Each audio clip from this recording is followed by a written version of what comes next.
Well, we know that AI is becoming a bigger player with so many companies around the world, and that there are questions of whether or not there would be an impact on the labor markets. Add in with what the state of the economy is at the moment, and some questions are now being asked about what the labor markets will look like this coming year.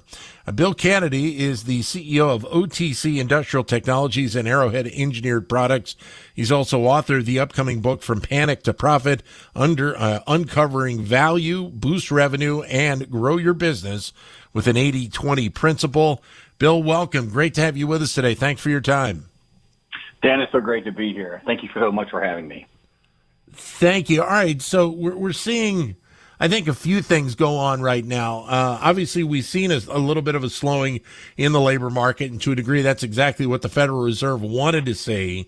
The question is, how much will that continue on into next year? Some are saying it will. Maybe we'll pick up pace a little bit. What are you seeing right now? What are your expectations?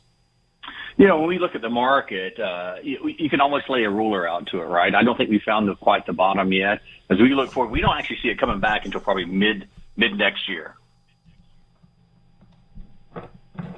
And so then the expectation is that how will companies be looking at the potential of hiring, firing, layoffs, et cetera? Yeah, that's such a great question, right? When you start out your budgeting, you kind of have it laid out so that you're like, hey, this is what I hope's going to happen, right? This is how you think about it. As you get into your year, you start realizing that maybe it's not going exactly the way that we thought it would be, right? And what we find right now, as we go into the fourth quarter, I run two companies myself. We're having to deal with the reality of that. And if you didn't get ahead of it, today you're going to have to take not so much necessarily drastic action. It really depends on the quality of your business, but you are having to take actions if you're going to take and meet your final numbers for the year. So what this does for us, if it's done appropriately, if you do it by the numbers, it positions you really well to come out strong next year. And I think that's where we're setting at today. People are going to be taking actions like you've seen Disney, you've seen Boeing, you've seen these other ones coming through it. Stellantis is going through it right now. We're all positioning ourselves so we have a shot to win next year. But the goal is, in many cases when you see layoffs, I think the first thought is, okay, the company's going through troubles.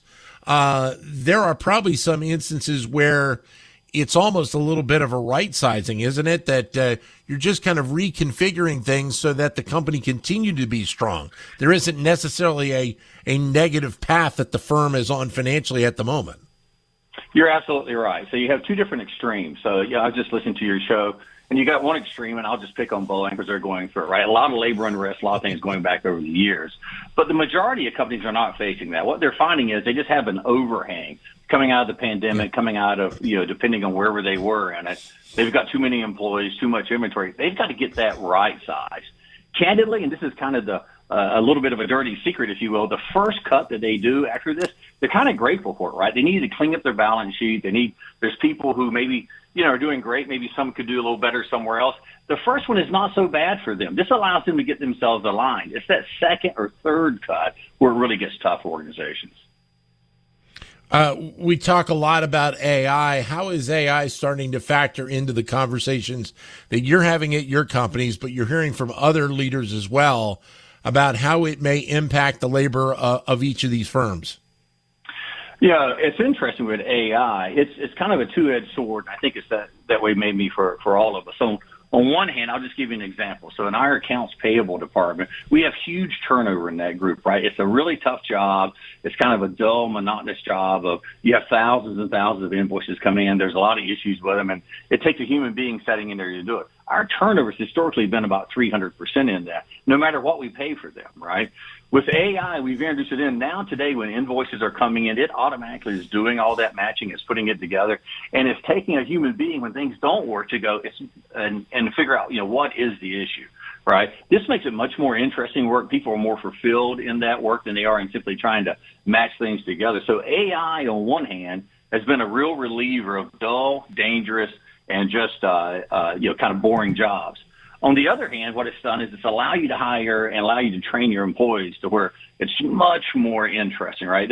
You're investing in them. They're investing in themselves to have a more fulfilling job. So What we're really seeing today where you win with AI is what we call co-botting, where you've got a person there making the difficult decision and you've got the robot, if you will, handling that boring repetition thing of matching invoices to bills. Right about now, where do you think companies are, or should they be, in the process of thinking about hiring or layoffs, if that's on their radar, come the end of the year? Yeah, so for a lot of the very basic tasks, right? So today, whether you go into a McDonald's, right? You have extraordinary labor costs that's going on. You go into the average McDonald's today, you're going to walk. There's not even anyone standing at the counter, right? There's a machine there. You have to take and put it in. You have to put your own order in. I think that's where you're seeing a lot of companies going, these lower skilled or no skilled jobs where it's just someone pressing a button in. We are all moving more and more towards AI. Now, where you see people and investments going now is around the higher skilled area of it. So I think there's three things that's happening. The first is the boring stuff. We're trying to get the boring repetition stuff. We're trying to get that to where it's a machine doing it. On the more interesting piece of it, we're recruiting people with that skill set. We're investing people to go get those skill sets, and jobs are becoming more fulfilling. And the interesting output of it is the average wages are now going up because you're someone that has a better skill set. You have someone who's not only just simply doing a repetitive task, but is adding value to it. So in our mind, it's wonderful, but change is hard. A lot of people don't want to change. It makes them feel scared. It makes them feel unsafe. We all have to come together and help each other through this journey, but it's for sure coming.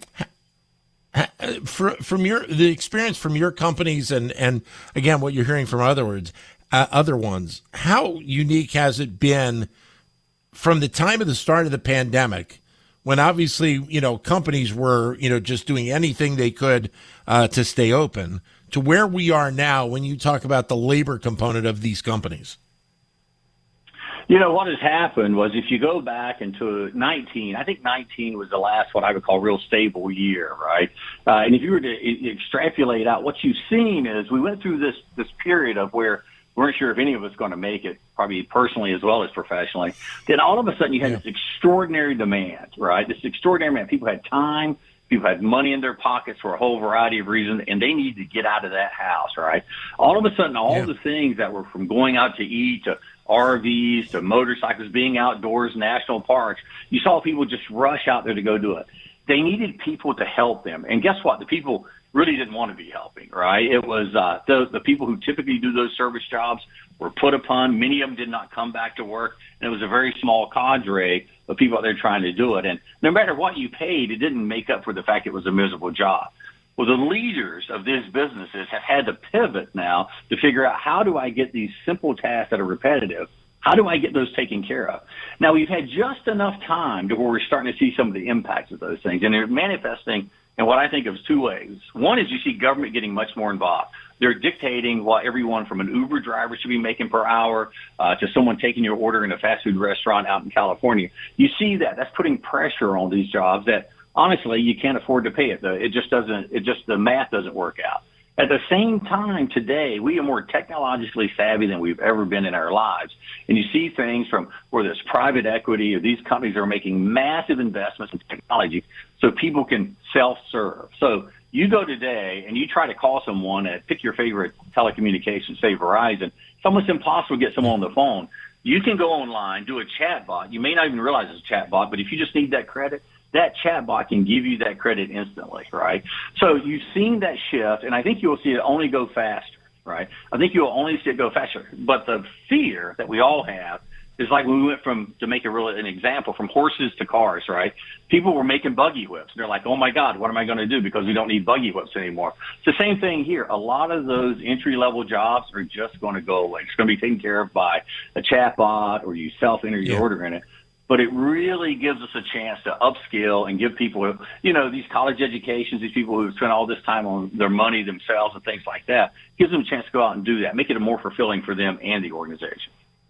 How do you think it impacts HR departments then when you have these new dynamics at play? Because the big story that I've talked with a variety of different companies about is the value that they have to factor in losing employees right now. Well, if you're going to not have as many employees, obviously the dynamics of AI and chatbots, et cetera, are going to play a role here, I think that changes some of the dynamics for HR as well, doesn't it? It really does. It changes everything, right? So the type of employee that you're recruiting, change that profile changes. You're looking for people who are competent and comfortable with technology, can either work side by side with it, can program it, can do all that. It starts skewing to a younger piece. It's people like myself, right? I'm in my 50s now, and it's like, all right, what do I do with all this stuff? It puts pressure on us to be willing to change and go forward. So HR has to have that balance of how do I recruit someone that's comfortable with technology while at the same time looking at my workforce. So the industries I'm in are kind of old line industries, right? We make things. We're manufacturing, we're distributing industrial products, power sport products, all these things. And if you look at our average employee, right, our average employee is in the early 50s. We have to make sure that we offer not just opportunity for this, but we have to take and invest in our folks, right? It's a hand up, not just a hand out. And at the end of the day, those who want to do it are going to participate and go with it. It's going to be hard. Some are going to opt out, right? And it's incumbent upon HR to help those people find the path for them while at the same time figuring out how we keep this organization going, right? It's tough. You got to weave your way through it.